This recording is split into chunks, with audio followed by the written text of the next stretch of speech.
really sorry. I don't know what is wrong with Zoom. I don't know if maybe everybody's using Zoom, like all teachers around the world are using Zoom, so it doesn't What have— a whirlwind. I'm sweating. I'm sweating now. That's a long, like 12 minutes of us trying to figure out how to That was like a classic, like, we know how to use technology, but then in the moment we're panicking, and I was like, I don't even know how to type anymore. Like, every word was a spelling error. What's my email password? How do I use my mouse? I just lotioned my hands. The lotion's like, I can't do anything. Like, I'm literally sweating. I'm in a full sweat. We tried Mariah going live on Facebook. We couldn't get that to work. No. Like, everything. Anyway, I'm happy to see some people are here now. That's wonderful. We're just gonna do our video, and if people can't, like, I'll post the replay on Facebook in the Facebook group, as well as emailing it. So hopefully everybody who wants to see it can see it. I don't know why my dog is howling at me. And great, now I'm an admin of the group, so great news. I can just post shenanigans all day long. Okay, so Mariah is here today to talk. Okay, I'm gonna have to mute my mic in a second because my dog's losing his mind. But Mariah, you introduce yourself. You say why you're here. I'm gonna mute my microphone until Sully's done his fit, and then we Just will. how I like it. Me alone. Story of my life right now, guys. Social distancing. I live alone and by myself. Everything's great. Anyways, hi, I'm Mariah. Thanks for bearing with us and finding us here. People are slowly rolling on in, which is great. My dog is cooperating. He's sleeping. Andrea's dog, not so much. He's having a small fit because he also wants to participate in at-home packs. So anyways, we're here to talk about at-home packs today, which is great. Fits in really well with everything that's been coming up this week about Zoom and about boom cards and everything for at-home learning. Because before now, you've been learning a lot about tech-based learning for at home. And not everyone is going to be able to access tech or want to access tech. So today we're talking about how you can do learning still traditionally with like pen and paper and other learning tools instead of on the computer. So am I just going to keep talking? Just not in agreement. Okay, great. I'm just flying solo. It's fine. So basically, Andrew and I have been talking about this like the last 3 days in our group chat and a lot this morning about tech and how there's this big push right now to have this virtual online classroom, which is really hard to do. And especially when we teach these young little friends, thinking about how we're going to be able to reach them sitting in front of a screen is really, really hard. Also, it's kind of an equity issue. We were talking about that as well, where not all students have access to technology. Maybe their parents need the technology to work from home. Maybe their parents aren't comfortable with them being on tech. Not everyone likes the idea of their child's face being broadcast out, even if it's in a secure setting. Some parents are relying on tech for when they're in a meeting and they need their kid to be busy on tech, but they're trying to moderate that screen time. There's just a lot of things to consider when we are asking our parents to do a lot of tech-based learning. And that being said, we also need to be mindful because what we're asking them to do now is to print things. So maybe not everyone has a printer, so that's another equity issue to be aware of, and maybe we can be creative with those solutions. Like if you have, so we have HP Instant Ink, we have tons of copies. Maybe I can print things and do a contactless porch drop-off, or maybe they can come pick up things contactless from outside the school. Like, I don't know, we might have to be creative if this is going on for the long haul, just so that we can try and reach all of our students as best we can, so that we're not widening that gap that is inevitably going to widen over this tricky time. The other thing I like about the at-home packs are that I'm trying to be mindful of development. And some of my students are 4 years old, and a 4-year-old sitting in front of a computer and trying to have the fine motor control to move a mouse is tricky. It's great for their development of fine motor for sure, but it's not necessarily something that they can do independently. And then we're asking again that parent or that older sibling to be present to help them navigate the internet, to help them log in with a password, whatever. Like keyboards are not in alphabetical order. Like this is a whole other thing that they have to be thinking about.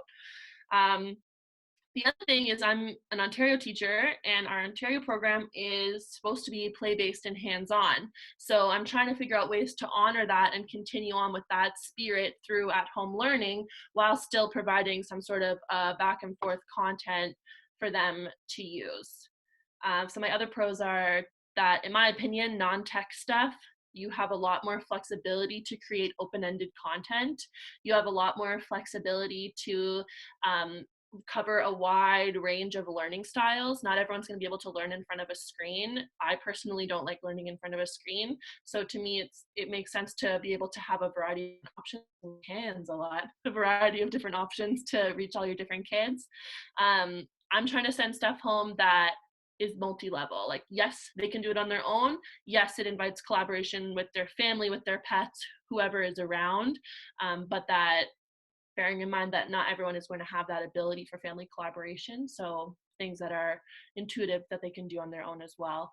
I also think that paper stuff can be a little bit more independent in and of itself, because if you're saying like a parent, I'm not a parent, if you're saying go get your homework folder that you already printed out, you can just run off and like get their little folder and their little caddy and start doing work, compared to like, okay, like go get the iPad and then they have to like find the email link, open it up, all this stuff. Like it's just a bit more hands-on, or maybe their students good at tech, I don't know. And also for me, I'm trying to create an environment that's reminding them and comforting them about our school environment, and we don't use tech at school. So for me to all of a sudden switch and be like, surprise, now you're learning about letters online, is like so unfamiliar to them. Whereas if I'm sending home writing pages that we do every day, well, not every day, once a week we do writer's workshop, I'm just continuing to send those home. They already know the expectations, they already know what to do. And I personally feel like it's not this huge new novel situation that students who are not able to participate and do it right now are going to be missing out on, because they've already had it for most of the year.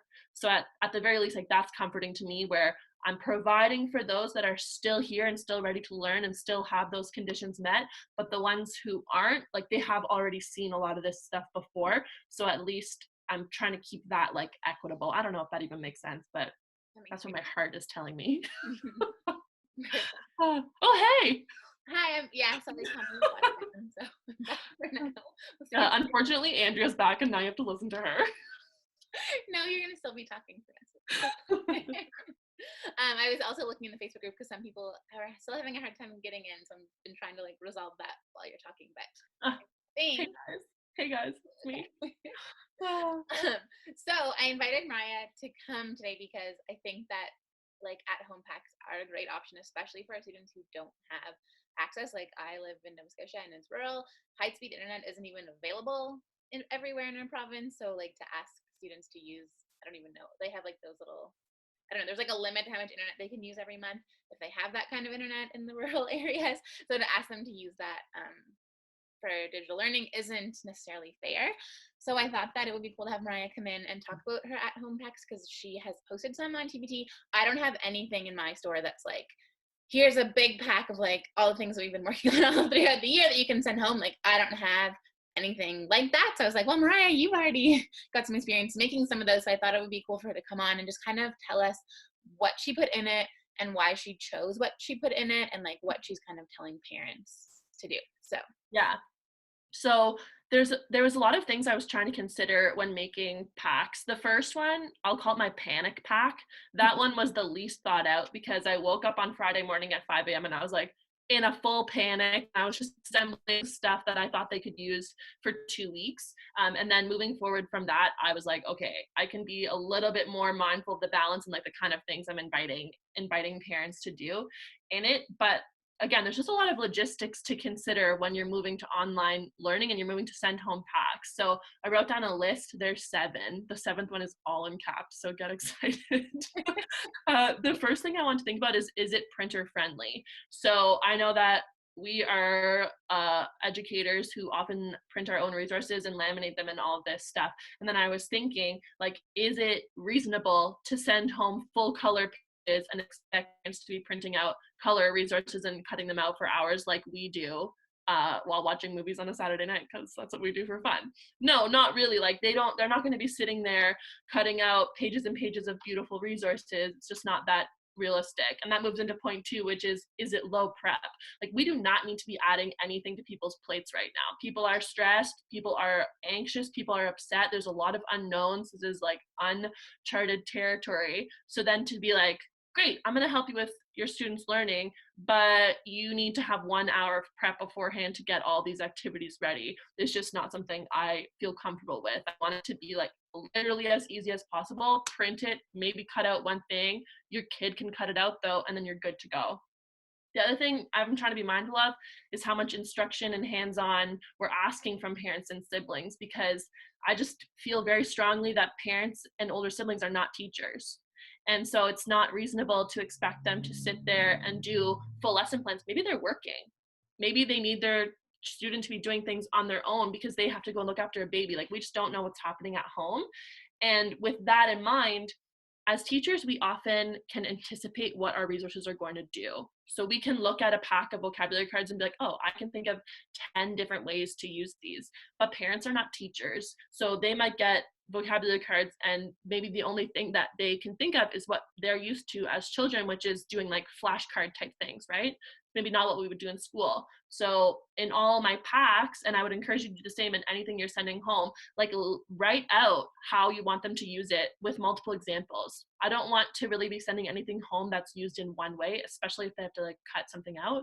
I want to list like 5 different ways you can implement this learning for your child, because again, it's not necessarily going to be that intuitive for them. So the other thing we need to think about is how you're going to send them out and how often you're going to be communicating. This was communicated to us yesterday at our staff meeting, that, and it's so true, like think about your email inbox right now. I have so many emails, like everyone's always saying, every company you've ever thought of is emailing you how they're handling COVID, and it's true. And I don't think that adding more load to the email inbox is going to be helpful. So we're trying to limit to 1 email a week with like, here's what you can do for the week situation when it comes to that. And then again, how you're emailing it out. If you're emailing your whole class, make sure you're blind copying so that not everyone's getting everyone's emails. Using Google Classroom, make sure they can download it, all that stuff. Oh, someone's having trouble with the connection. Eek, sorry guys, you might have to watch the replay. And then also being mindful of copyright rules. So some sellers and a lot of products on TPT are not meant to be emailed out to lots of different people. They're meant for you, the classroom teacher, to use in your classroom. So just double checking all of those rules about what people, just like trying to be fair and mindful of those authors at the same time. And I'll just cut in right now and say, since you're all here, people that have been emailing me to ask if they can post my things in Google Classroom or like whatever they're using, I've been saying yes, as long as it's password protected. So like, I just want to avoid posting it on a site where anybody in the world could go and download it. But if you have like a password protected site or like Google Classroom where they have to log in with their own password, you guys are welcome to put my resources up there for now until like the end of June or until this all calms down, and then just take them back down again and go back to their regular terms of use. But for now, for me, like, that's okay. Yeah, and I think that we can't obviously speak for all sellers. I think most teacher authors are going to feel similarly, where obviously we just want to be as helpful as possible, and that's the best way to probably do it right now. But just be mindful of that. Not everyone is like comfortable with their stuff being emailed out. Like, I changed my terms of use for the pack so that they're specifically allowed to be emailed out to your class only, just because that's the reality of where we are right now. The other thing to think about is like, how much materials are you asking them to use? So if you're sending home an activity, does it require like 17 different colors of pencils and 3 glue sticks and all this stuff? Like, just try and be mindful that not everyone has that stuff, and we don't want people going out and buying them right now. And then finally, all in capitals, how much French do the parents know? Like, this is the other thing. Like, we're French teachers. A lot of us here, if not all of us here, are French teachers. That does not mean that our parents at home can speak French. Like, can they handle kindergarten French? Like, yeah, they can. But that could be very intimidating for them. So all my parent information is in English. I'm also sending home an English and a French version of everything. That's mostly just because I feel like for them it's a lot easier and less overwhelming to be like, here's the literal exact English translation to this French one. I know what to do in English, therefore I know what to do in French. So that just like, I'm just trying to make it so easy for them.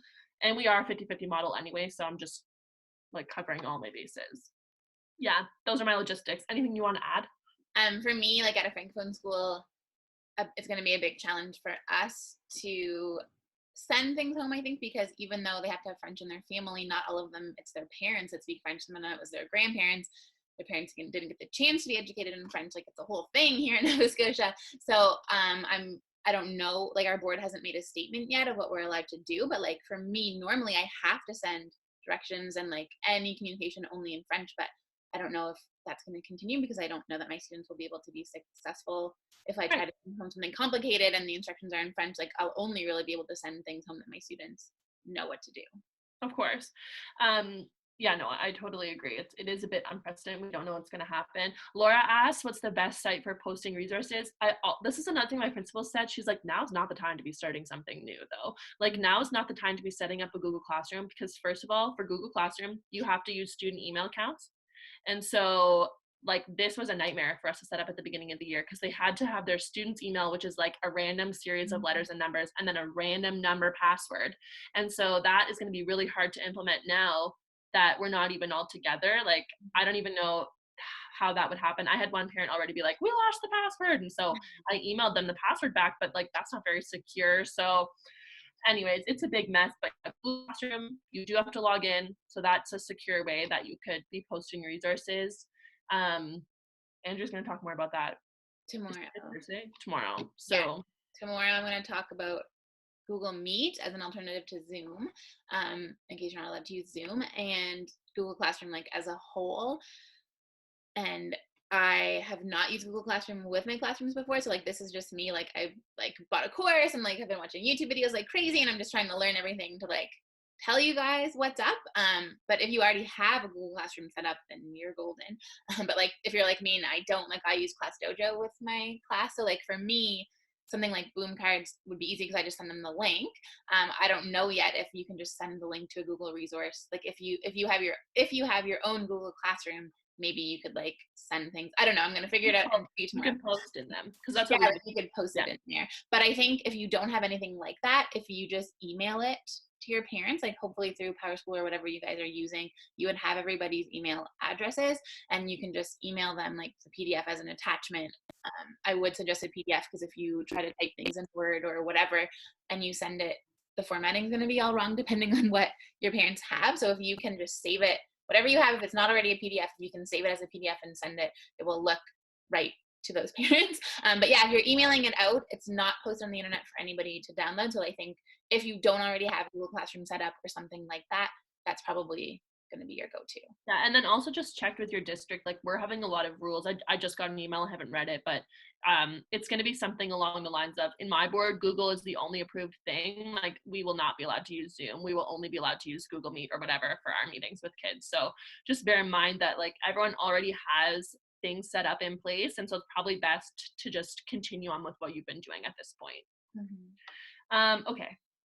Someone else asked if I teach French. No, I teach French immersion, but in my board it's 50-50. So I have two classes, day on, day off. So they have like one day French, one day English instruction, and they switch to another teacher. That's a whole other video situation. Okay, so let's talk about like making the packs. So when you're making the packs, I try and think about like, what's the point? This is my main thing right now. Like, literally, what is the point of what you're sending home? Is it busy work? Like, I'm not saying anything is bad or anything's better than the other, but think about your objective. Think about what you want them to be learning, what you think is like a reasonable and engaging expectation for them at this time. So yeah, what do you want them to learn? That's the first thing. The second thing, how do you make it as simple as possible, as engaging as possible, and as intuitive as possible? Because if it's hard, people aren't going to do it, and you've just wasted all this time. And that's, you can't even fault them for it. Like, now is not the time to be doing hard stuff. Like, here we go. So what, and then the third thing I like to think about is like, how many different kind of learners am I covering right now? Because it's really easy to cover the learners who like writing, right? Like, you can send home anything and they can work on writing. Like, those people that like that learning style, like, they're covered. But what about our kinesthetic learners? What about our like auditory learners? What about, all these other types of learning profiles that we should be mindful of, so that again, we're not widening that gap. Page 2, guys. And yeah, so those are all the things I try and think of. And I'm going to go through, like, I'll go through one or two of my packs to show what I put in, just so people can get some more ideas. But the main message that is hard for me to accept, but that I do agree with, is that less is more right now. If you can assemble one pack and send that out, that, in my I'm an expert. In my opinion, that's better than like every day being like, you can do this today, you can do this today, or like, oh, I thought of this great idea, and like, oh, what about this? Like, saw this and thought you might like it. Because that, when you start emailing out multiple times a day or multiple times a week, like that's when it's gonna get tuned out, and all of your like best interest and best intent are going to be more cast aside. So if you can even consolidate all those great ideas into one weekly email, and you're like, do you want to do like something outside? Do you want to do this? Do you want to play in your kitchen? Do you want to like LOL? Then here you go. They have one place to go to instead of being like, oh, I saw that like preview in that email that looked cool and now I can't find it. I'm like, just keep it simple. We got to minimize effort. We got to minimize stress. We got to minimize communication. Like, simple is my general life motto, so I'm excited. Yeah, just be cool. Simple is good. Everyone be cool. So, yeah, I can share my screen now. Yeah. Do I have to like? Great. Wait. Share. Wait. Okay. We practice, guys, and we can't remember. Okay. Did we? This is our first day. Okay, can you see it? Yes, I can see it. A+. Okay, so here's an example of one of my at-home packs. I just made this one today. So I always have in the front here some sort of information that shows them that other activities are still good. So talking about experiential learning through cooking, cleaning, organizing closets, like whatever, sleeping in, like let's not minimize anything that's already going on. Let's validate that those are great learning strategies. I also wrote in that, in my opinion, they should be setting aside, like, don't try and sit down for 3 hours with your kid. Like, you want to do 20 minutes of work in the morning? Great. Maybe it's 10 minutes, maybe it's 5. Like, do what feels right in your heart. And then I have broken down the activities. So all the activities are, I wanted to make it super clear and easy. So I put a little picture of them in the side and different ways to use them. So again, like I was talking about, doubling up on usage. So I have these alphabet tiles, literally just the alphabet they can print out. And then I have a bunch of different ways they can use them. You can play memory, you can work on spelling, you can match the upper and lower case, you can work on alphabetical order. Like there's so many ways you can use this one thing that's obvious to us, like I said before. But a parent looking at this screen of letters is going to be like, like what? Thank you for typing the letters out. I could have done that. So anyways, I also put down like have a basic thing, proven and that has lots of different ways they can use it too. So you can make it active by hiding the letter tiles around your house. They have to go find them and come back and trace them. You can make a sensory bin. Like I'm trying to tie in different kinds of tactile learning as well. This one has 2 pages, so it also has some like learning centers on the side. So different ways that they can use those. Same with numbers, same thing. Pictures on the side of what they are. And then this is my like most complicated one in this pack, so it has the longest explanation. And I even included some information about number concepts that they may not. We know what 10 frames are, but not everyone might know what a 10 frame is. So I said, go talk about a 10 frame. And then after I wrote, that's a 5x2 grid. Because then when they look at this resource, they can be like, okay, yeah, that's 5x2. Whereas normally they might be like, literally, what is a 10 frame? I've never heard of that before. And same with the concept of 10ness. We talk about that all the time, how a number relates to 10. They might not know what that is. Anyway, so then all the resources, I put them at the end, and everything is black and white. I just want it to be so easy and not causing any other like financial stress or burden with anyone. The only one of my things that isn't completely black is the color one, because I put in a bunch of activities at the end because rainbows in there, right? So that one's a little bit different just because it does have. Can you see it? Yeah, sure. That one does have sample activities. I think that's a great idea too, to send home sample activities that they can do if they have a child who is not going to sit down with a paper and a pencil. Of course. Like some ideas of hands-on stuff. So this one, this is something you could so easily do too, is like I just have pictures from things we've done together as a class. Again, it's familiar because they've already done it, but I have like a picture of what it is and then an example of how they do it. So color hunt, a color sort, window art by putting tissue paper up, like making a sensory bin. Some of these parents have probably never even heard of a sensory bin before. So really easy ways they can start doing that, coloring water, science experiment.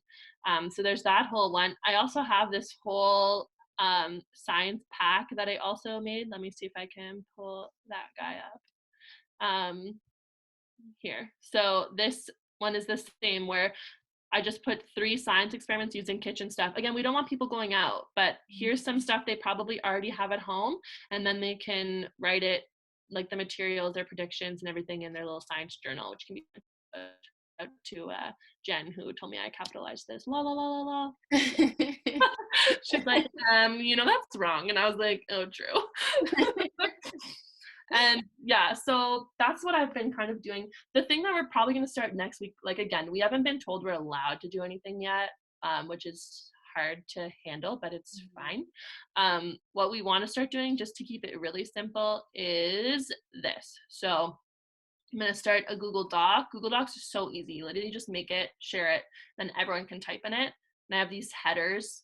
And these are more like play-based. So it's just saying, can you make a rainbow? And then literally out of anything. And then they can just post a picture and they can write a little blurb about it. I put an example of one that I made to kind of guide them.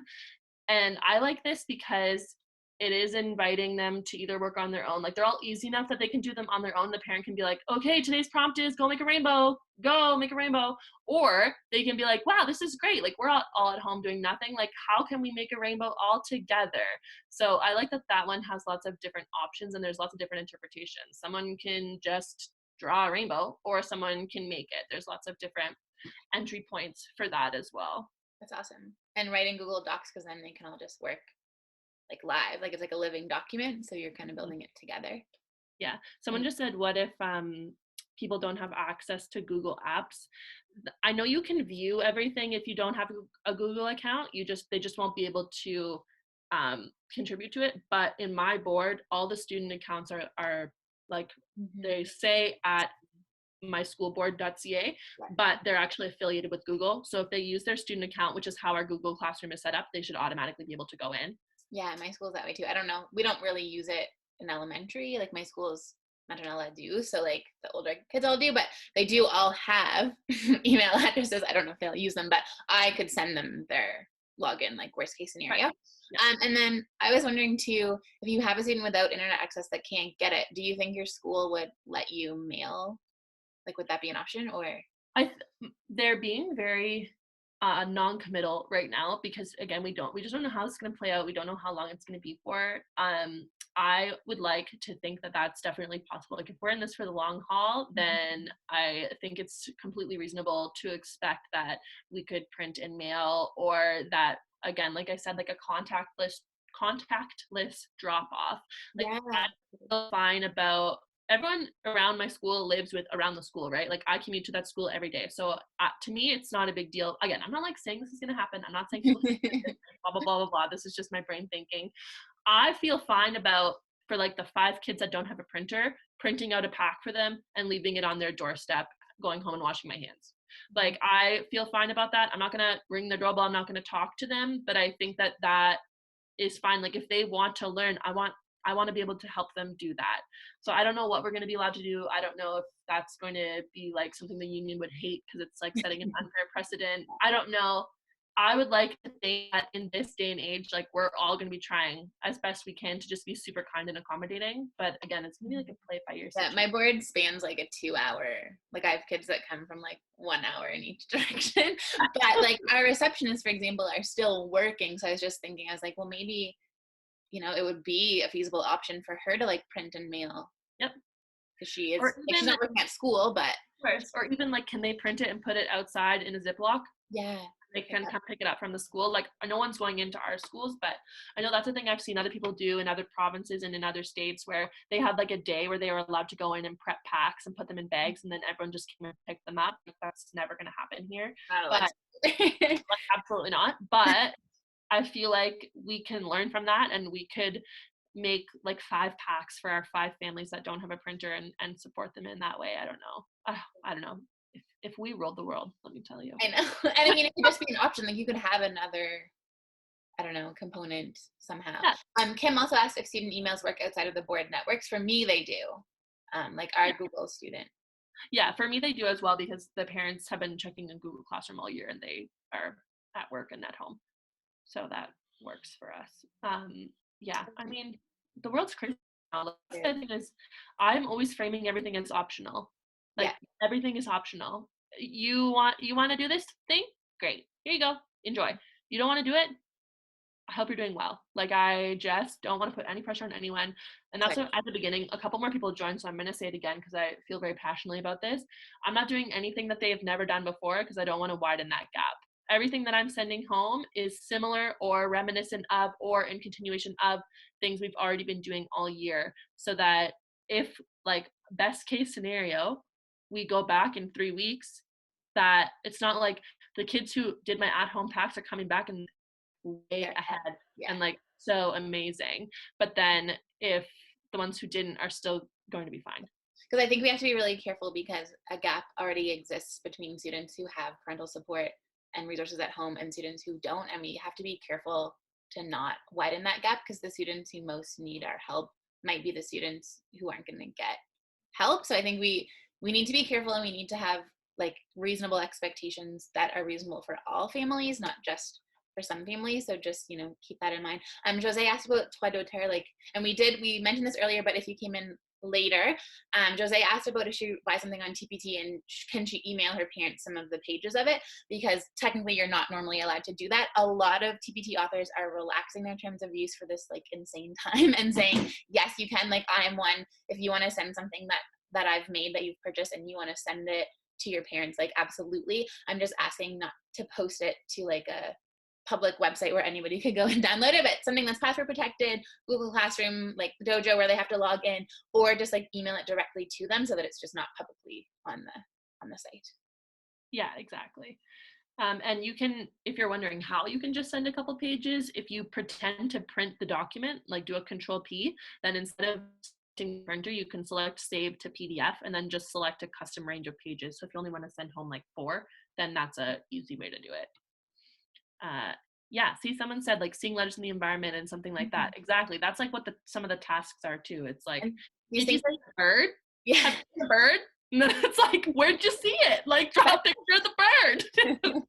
These things are like so obvious for us as teachers because we're so used to like being resourceful and like finding life to academic connections, and like we're just, this is just how we are by default. But for parents, they have no idea. Like, if I was trying to teach my daughter the same way that I was taught when I was in elementary school, she would have like a basal reader that everyone in her class would have, and she'd be like reciting, you know what I mean? Like, it's just so, and it would be worksheet after worksheet. And I think we just need to remember that it's a different world compared to when we went to school, and like when our students' parents went to school, and where it is now, and people are going to do what they know. So if they don't, like, everyone's trying to do their best, like everybody is trying to do their best, but like somebody else's best might not look the same as our best, just because we know like it's our world that we're in every single day. So we just need to like help make sure parents know. Yeah, okay, which is what we said at the beginning, like parents are not teachers. If it's intuitive to you, it doesn't mean it is to them. So writing out like how you would implement or how you would even do every little thing helps. Yeah, Annie, exactly. She's like, we can't judge at this point. We need to exactly. Yeah. You probably shouldn't judge at any point, but definitely not now. Are there any more questions from you guys before we wrap it up? I'm gonna put the replay. I'm gonna put it up on YouTube and put the replay back in the Facebook group since it wouldn't stream. I don't know what happened to Zoom today, but I'm wondering if so many people are using it. Like, so many teachers probably are using it in the world that they just couldn't handle the Facebook live stream, but hopefully it'll work tomorrow. But if not, tomorrow I'm by myself, so I can just go live in the Facebook group, worst case scenario. But yeah, no problem, Tiffany.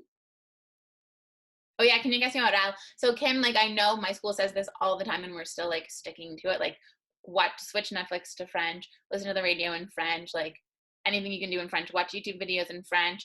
Some of the parents of older kids are like switching their devices to be like French instead of in English, like anything that they can do. Yeah, and like we don't know what we're going to be allowed to do. Like, it's entirely possible that next week they're going to say, okay, and now you're expected to do a circle time and record it for your students every day, and then you can like make a private YouTube listing and email it to them, and it's you reading a book, or it's you just like, which one of these do you prefer, like whatever. There's lots of ways that we can do videos to encourage oral communication. Like before we weren't allowed to send anything, I like sent videos of myself singing, and I was like, parents, don't judge me, I'm a great singer.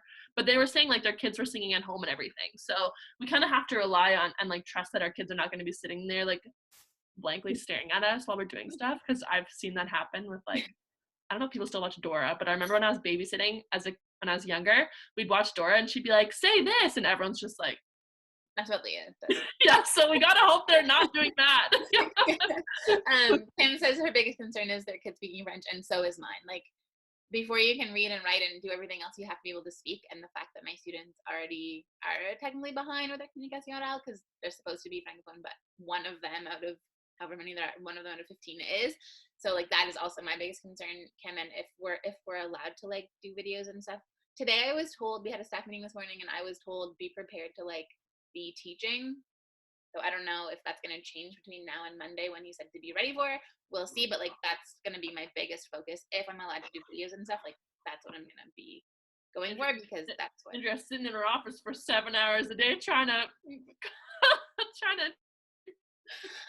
Yeah, I was like, I don't know if you like this week we have to message everybody and see who has Chromebooks and what internet and who doesn't, and then like we're going to move on from there. But I'm just like, I don't know if you understand what it's like to have a 2.5-year-old at home and like try to. But anyway, it's okay. We're gonna sort it out. We're all here together. We're in this together. Everything is fine. That's why we're doing this week, is to learn as many things as we can and find what works best for us. So after tomorrow, I'm gonna know what's gonna work best for me. But yeah. And that's the other thing. I think just like honor where you're at. Like if today you are. Like yesterday, for example, I was in a deep dark hole and I didn't want to do anything, and I sat around and I was being so grumpy, and Andrea's texting up like, I get everything. Yeah. She was like, can't wait to watch more. I'm like, ignore. And then I'm like calling people, being so dramatic. I did nothing. But then today I woke up at like 6 and I was like, the sun is not shining, but it's fine. Like I'm gonna do yoga and vacuum and like work and like do all this stuff, and that's what our students are going to be like too. Like some days they're not going to want to do anything. Like maybe you need to rest, Mariah, or something. Like resting might have been a way for your body to tell you to slow down. You know how much I love that. But I think that's the same for them, right? And that's the same for us. Like just like be so kind to yourself right now. Like I'm not beating myself up about how you whatever, I had a grumpy day, it's fine, we're moving on. And same with if you try something, like if you try and do like recording yourself doing a video, don't watch it. Don't watch it. Like don't do that to yourself. Record yourself reading and send it out. Like you don't need to be sitting there being like, oh no, like I made a weird face, oh no, like my shirt's weird, oh no, I said lur, not la. Like just send it. It's fine.